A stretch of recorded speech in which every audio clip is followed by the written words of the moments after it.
Let's take a few minutes to review how we describe data numerically and how we can also think about the position of values within a data set numerically.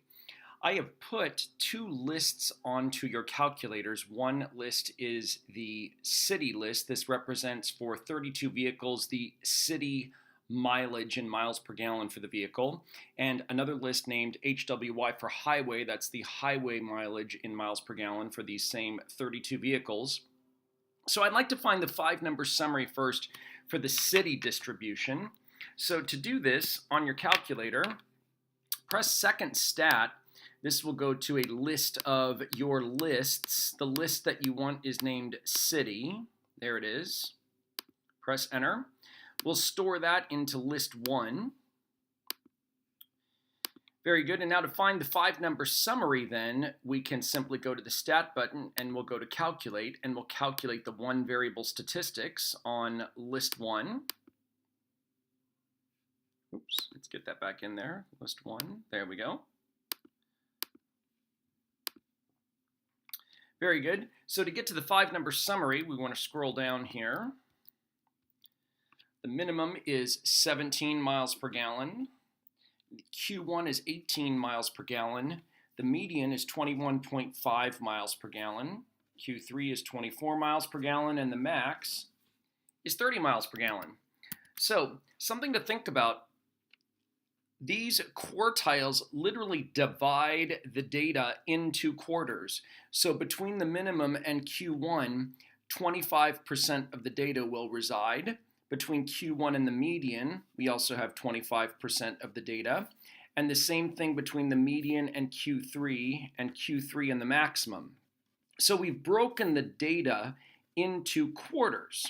So for part A, what percentage of cars have city mileage at or above 21.5 miles per gallon? So this gives us an idea of position. 21.5 is the median, so that means that half, 50% of all of the city mileage readings are positioned at or above the median.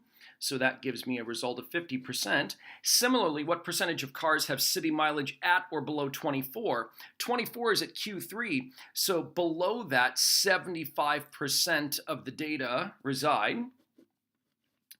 IQR stands for interquartile range. To calculate the IQR, you take Q3 minus Q1. So literally, it's the range of the middle 50% of the data. So I'll take the 24 minus 18. That gives me an interquartile range of 6 miles per gallon. And that interquartile range is a measure of spread, and it is the measure of spread that we use to calculate the cutoffs for outliers. So mathematically, we consider outliers to be 1.5 interquartile ranges above Q3 or below Q1. So literally, I'll start with Q3, which is 24, and I'm going to add 1.5 interquartile ranges to that. 1.5 times 6 is 9. 24 plus 9 would give us 33. So anything above 33 would be an outlier on the high side. Some of you, be careful, some of you might have a handout where this is misprinted here. I typed this wrong. So the lower cutoff should be Q1, which is 18, but then we should subtract 1.5 of the IQRs. 18 minus 9 would give us 9. So on the low side, city mileage values below 9 would be considered so low that given the variability in the IQR, the variability in the middle 50% of the data, this is an unusual value, anything below 9. So the Toyota Prius hybrid was not included in the data set. Its city mileage is 51 miles per gallon. Would that be good enough to be an outlier? And explain it briefly. Well, yes, that would certainly be good enough to be an outlier because it exceeds this upper cutoff of 33. Like many things in statistics, a good statistics answer involves a comparison. So yes, it would be an outlier. And why? Because 51 exceeds, 51 is greater than the upper cutoff.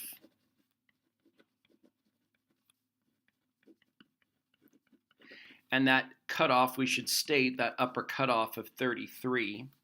So again, like most good statistics answers, we're making a comparison.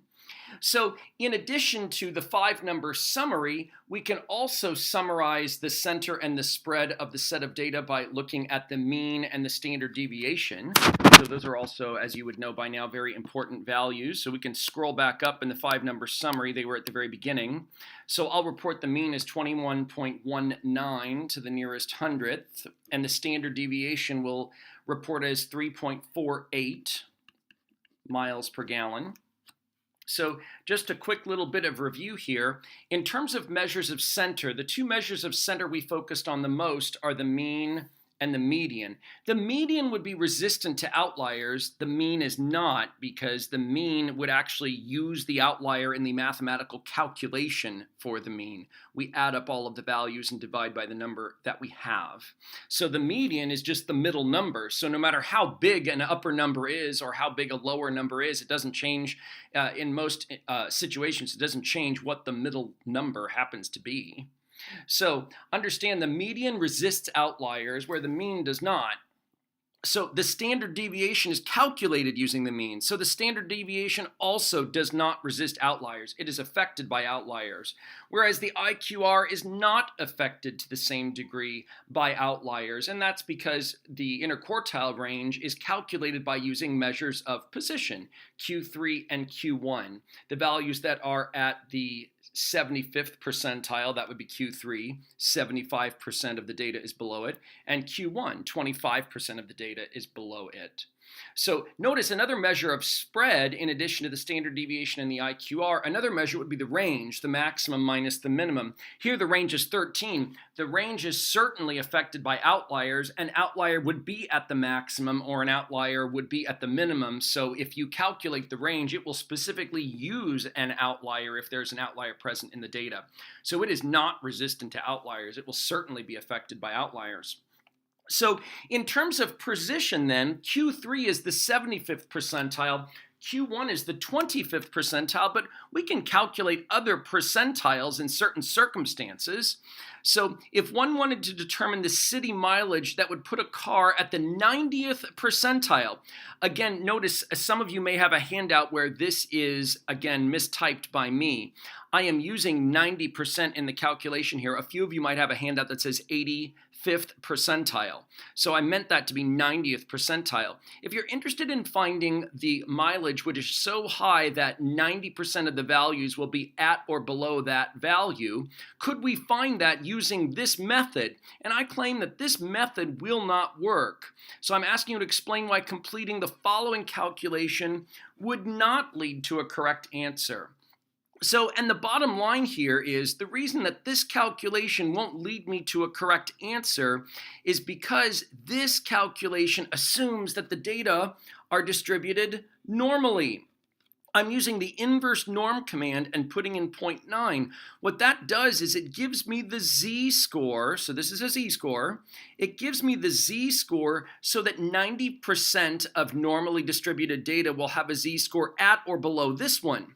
So this is the correct calculation for a z-score. I could put in that 1.28 and set it equal to my unknown mileage amount minus the mean, 21.19, divided by the standard deviation, 3.48. I can solve this equation. That's not a problem. But the problem is this equation is based on an assumption that isn't necessarily true. I don't know that my data are normally distributed. So this method using the inverse norm command isn't appropriate here because I don't know that the shape of the distribution is normal.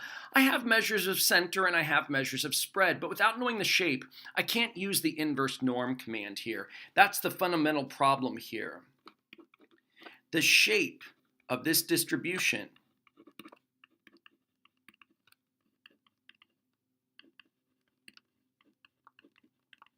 isn't necessarily normal.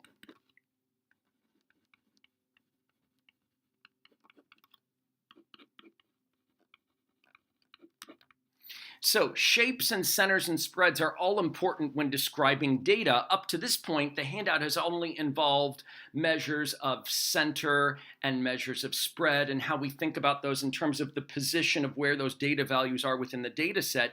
But now in order to do this calculation, I need to know something about the shape. And nowhere on the front side of this page have I talked about data being distributed normally. So something to think about.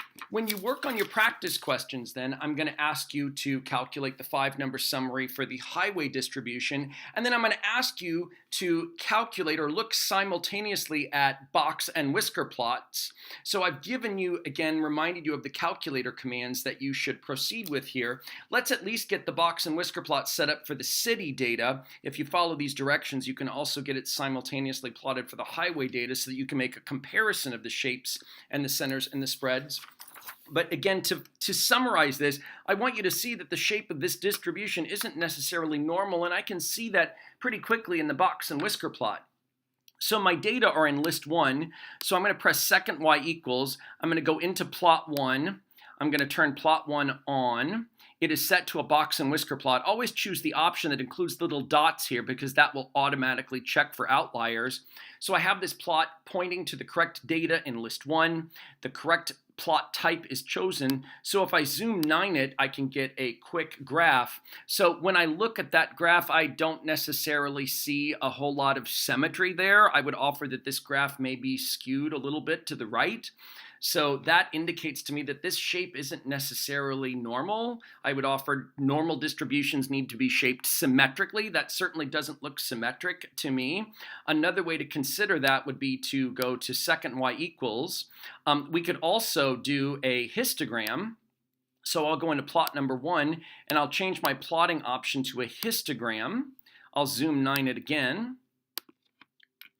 I would hope looking at that histogram, I don't see a lot of bars there. I could change the X scale to lower it to give me a few more bars, but that right there is pretty convincing evidence that these data may be skewed to the right. And for that reason, using the inverse norm command in part F on the front side really is not the best plan. I wouldn't proceed with that plan.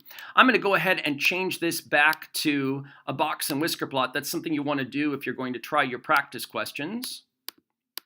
Very good. So this is, again, the box and whisker plot for the city data. So again, part of your assignment on the back side will be to simultaneously plot the highway mileage data and make a comparison. Really important there when you compare distributions that you use comparison words, comparison terms. Hope this has been helpful.